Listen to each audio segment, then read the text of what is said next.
그래도 나름 깨끗해 보이지 않나요? 나름 새 옷 같아 보이기도 하죠. 근데 저한테 이 옷은 굉장히 소중한 의미를 가지고 있어요. 왜냐하면 쉽게 말하면 이런 겁니다. 나 같은 사람도 결혼할 수 있었구나. 나 같은 사람도 결혼하네? 약간 그런 의미로 이 옷은 아내가 저에게 준 결혼할 때 처음 사준 양복이기 때문에 되게 특별한 옷이기도 하고요. 그래서 제가 가급적이면 이 양복은 심지어 다른 지인의 결혼식을 갈 때에도 잘 입지 않아요. 근데 어떨 때 입느냐? 교회 첫 예배. 매해 첫 예배 때만 입었어요. 그러니까 이거 제 기억으로 대략 한 서너 번 정도 입은 옷이에요. 그래서 깔끔해 보이고 예쁘게 보이기도 합니다. 어쨌든 저에게 있어서 제 인생의 인생의 터닝 포인트이기도 하면서 인생의 가장 소중한 애장품 중에 하나가 이 양복입니다. 여러분 혹시 네. 여러분들에게도 혹시 가지고 있는 애장품들이 혹시 있으신가요? 아마 친구들과 오래 가지고 있는 무언가가 있다면 그것이 아마 여러분들에게는 추억의 애장품일 것입니다. 왜냐하면 그것을 바라볼 때 그 사람과의 추억이 떠오르고 어떤 사건이 기억이 나잖아요. 그 사건이 좋건 싫건 말이죠. 그래서 여러분 누구에게나 가지고 있는 이 애장품들이 있는데 그 애장품을 바라볼 때마다 그 사람의 감정과 그 사람의 어떤 추억들이 생각난다면 제 생각에 그 물건은 매우 좋은 것이 아닐까라는 생각이 좀 들어집니다. 2025년 우리 청소년부는요, 말씀을 더 가까이, 더 깊이 나누자라는 의미로 매일 성경의 말씀을 함께 묵상하며 나아가기로 우리가 결정했어요. 그래서 1월 1일부터 우리 지난 12월 29일 날 나눠준 이 매일 성경의 순서에 따라서 우리가 말씀을 이제 앞으로 올 한 해 동안 읽어 나갈 건데요. 여러분들이 이제 다음 주에 오실 때에는 성경책 가져오는 거 너무나 좋은데 성경책과 함께 여러분들 미리 나눠드린 큐티책도 함께 가지고 오면 좋겠습니다. 오늘의 말씀은 1월 5일에 해당되어지는 여호수아 4장 1절부터 24절에 있는 말씀을 전반적으로 우리가 한번 나눠보는 시간을 갖도록 하겠습니다. 오늘도 여러분들 모두에게 주신 하나님의 은혜와 또한 놀라운 사랑이 경험되어지는 놀라운 시간이 되기를 바랍니다.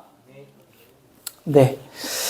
오늘 본문을 읽으면 모세의 뒤를 이어서 여호수아의 이스라엘의 리더가 된 여호수아가 그와 함께 이스라엘 백성들과 함께 길을 떠나는 여정에 하나의 추억의 애장품을 가지고 가게 되는 사건이 오늘 발생합니다.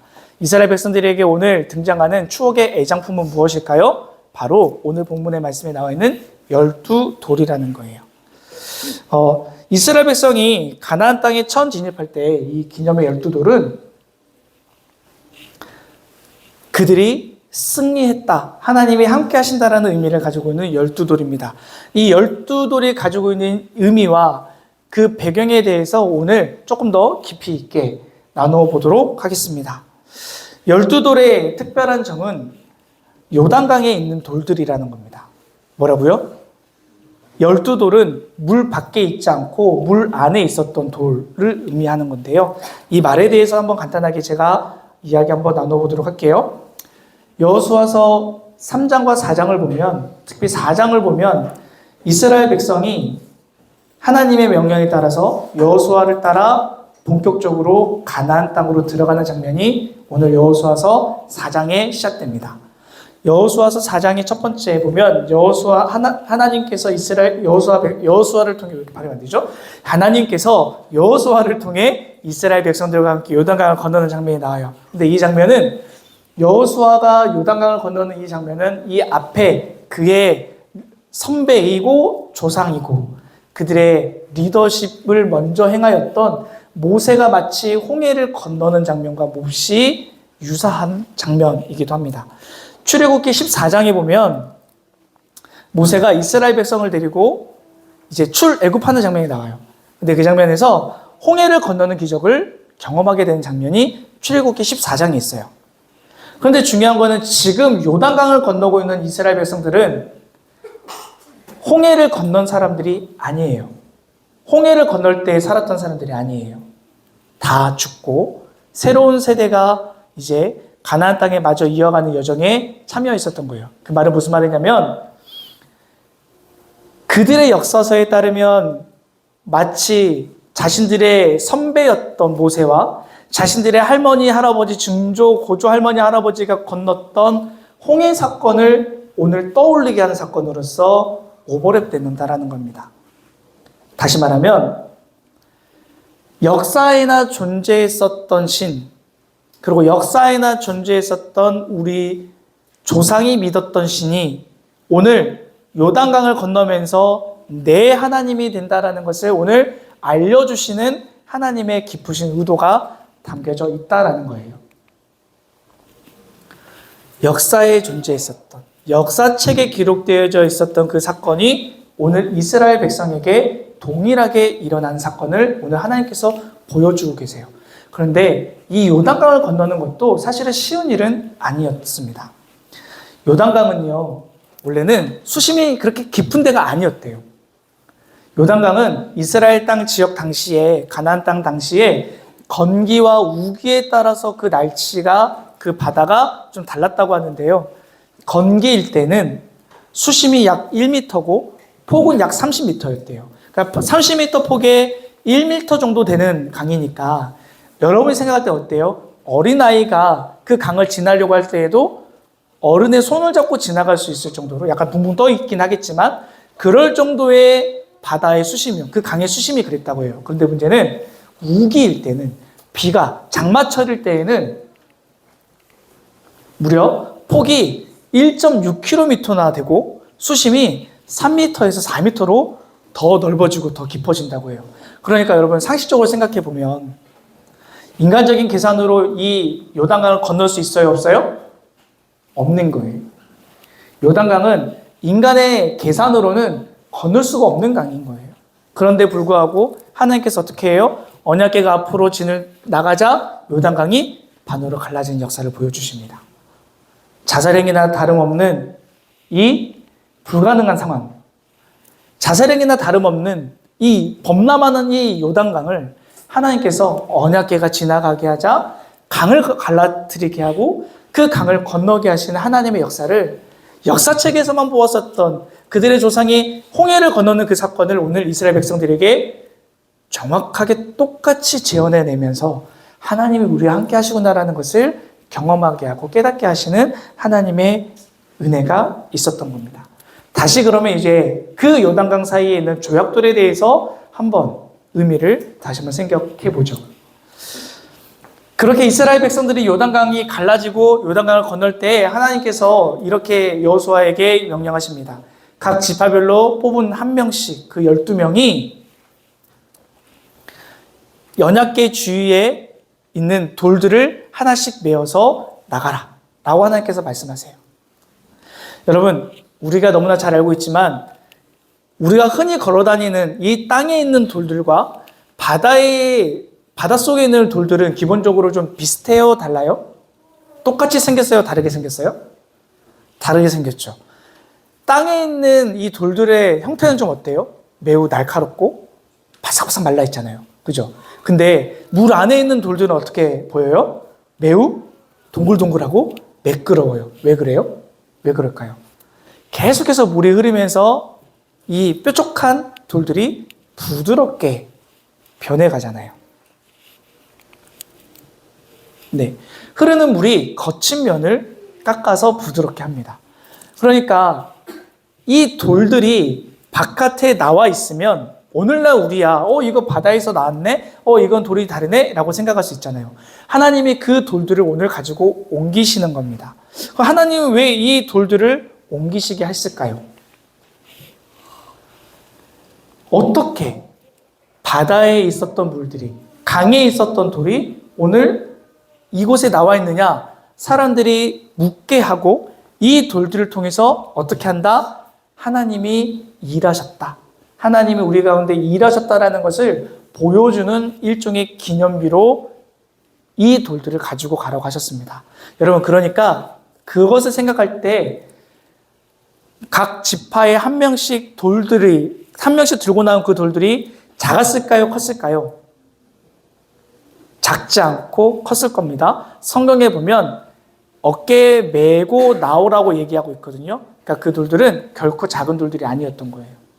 그 돌들을 가지고 오늘 본문의 말씀에 따르면 길갈로 이동하게 됩니다. 요단강을 건너면서 하나님은 이 강을 그냥 건너게 하지 않고 돌들을 들어서 그 돌들을 가지고 이동하러 가셨습니다. 이 말씀은 하나님께서 기적을 너희들에게 보여주셨을 뿐만 아니라 이 돌들을 바라보면서 계속해서 누구를 생각하라? 하나님을 생각하라 라고 하는 것을 우리에게 계속해서 말씀해주고 있는 겁니다. 요단강을 건너온 이스라엘 백성들이 길가에 진을 쳤을 때 언약궤사에 12개의 돌을 세우게 하십니다. 그러고 난 다음에 여호수아가 이스라엘 백성들을 모아서 이야기합니다. 나중에 훗날 너희들의 후손들이 이 매끄러운 이 돌들을 보면서 아빠, 엄마, 이 돌이 뭐예요? 왜 이 돌은 땅에 있는 돌과 달라요? 라고 물을 때 너희는 이렇게 말하라고 오늘 우리가 읽은 말씀에서 이렇게 얘기합니다. 이 돌들을 볼 때마다 하나님이 우리와 함께 하심과 이 돌들을 통해 하나님이 지금도 우리와 함께 하심과 우리에게 승리를 허락해 주시는 하나님을 기억하라. 기억하라라는 의미로 우리에게 이 돌들을 허락하셨다라는 거예요. 그리고 여호수아 4장 19절에 따르면 그들이 요단강을 건널 때 요단강을 건널 때 이스라엘 백성들 중에 일부가 진을 치면서 그들을 지켜 보호하는 장면이 나옵니다. 여리고 성 바로 앞에 진을 치게 되는 건데요. 여러분 여리고 성을 우리가 나중에 보시면 알겠지만 당시에 이스라엘 백성이 요단강을 건널 때 약 4만 명이라고 하는 군사가 이스라엘 백성들을 지켰거든요. 4만 명이라고 하는 숫자는 결코 적은 숫자는 아닌데 그들의 여정에 따르면 여리고 성을 이제 가게 되는 여정이잖아요. 그들 앞에 있는 성을 바라보면서 이런 마음이 들 수도 있어요. 이 4만 명을 가지고 우리가 어떻게 저 여리고 성을 무너뜨릴 수 있을까? 혹시 우리는 질 수도 있지 않을까? 혹시 우리 여기서 우리의 여정이 끝나면 어떡하지? 그러면 나의 가족은 어떻게 지키지? 라고 하는 염려와 걱정 가운데 있는 이 이스라엘 백성들에게 이 돌들, 언약궤 옆에 주변에 있는 이 돌들을 바라볼 때마다 하나님이 우리와 함께 하신다는 것을 너희가 꼭 기억해라. 이 돌들을 바라볼 때마다 자살행위나 다름없었던 요단강을 건너게 하시고 도무지 인간으로서 할 수 없는 큰 돌들을 이 땅에 옮기시게 한 하나님을 바라보라라고 하는 그 은혜를 기억해라 라고 하는 것을 우리에게 말씀하고 있는 겁니다. 마지막 여러분들에게 이렇게 권면하고 싶습니다. 오늘의 말씀을 보면서 이렇게 얘기하고 싶어요. 여러분 우리도 우리의 인생길을 걸어가다 보면 우리 안에 크고 작은 요단강을 만나게 될 것입니다. 크고 작은 요단강, 여러분들의 입장에서는 뭐 어떤 것이 있을까 생각해 보면 성적이 될 수도 있을 것 같아요. 올해는 내년보다 더 열심히 공부해야 되는데, 더 좋은 성적이 나와야 되는데 염려하실 수도 있어요. 때로는 친구들과의 관계, 부모님과의 관계에 있어서 상처받고 또 그것으로 인해서 무너질 수도 있습니다. 혹은 내가 더 잘하고 싶은 것에 대해서 잘 못할 때 찾아오는 자존감이 무너지는 것, 자괴감이 드는 것도 어떻게 보면 우리가 매일 경험할 수 있고 때때로 자주 경험하게 되는 요단강이라고 저는 여러분에게 말하고 싶어요. 근데 중요한 것은 우리 인생길마다 너무나 어렵게 느껴지는 그 요단강을 건널 때마다 이거 내가 건널 수 있을까? 내가 이거 할 수 있을까? 나 이거 도무지 못하겠는데 어려운데 라는 생각이 여러분 들 때마다 그때마다 하나님을 떠올리셨으면 좋겠습니다. 이 요단강 하나님이 건너게 하실 것이라는 믿음의 고백이 여러분들에게 있었으면 좋겠습니다. 모든 상황과 형편 가운데 내가 도무지 하나님조차 묵상하기 어려울 때 그때 우리에게 주신 하나님의 기념비가 있죠. 뭘까요?